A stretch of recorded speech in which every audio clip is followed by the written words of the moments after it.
जी, चलिए past perfect tense शुरू करते हैं। यह टेंस बताता है कि भूतकाल पास्ट में किसी निश्चित समय से पहले या किसी दूसरे काम के होने से पहले कोई काम पूरा हो चुका था। पहचान, आइडेंटिफिकेशन।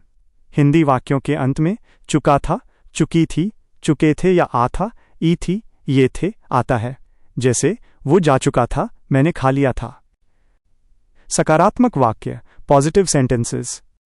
इसमें सभी सब्जेक्ट्स के साथ हैड और वर्ब की थर्ड फॉर्म V3 का इस्तेमाल होता है। सूत्र, फॉर्मूला। उदाहरण: go V1 right pointing arrow went, V2 right pointing arrow gone, V3।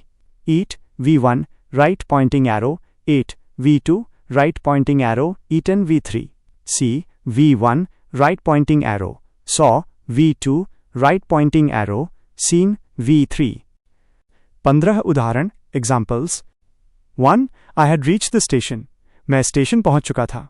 2. He had completed his work. वो अपना काम पूरा कर चुका था। 3. She had cooked the food. वो खाना पका चुकी थी। 4. They had won the match. वे मैच जीत चुके थे। 5. We had seen the Taj Mahal. हम ताज महल देख चुके थे। 6.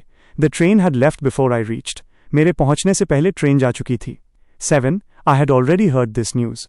मैं ये खबर पहले ही सुन चुका था। 8. He had written a letter. उसने एक पत्र लिख लिया था। 9. The sun had set. सूरज डूब चुका था। 10. The guests had arrived. मेहमान आ चुके थे। 11. She had washed the clothes. वो कपड़े धो चुकी थी।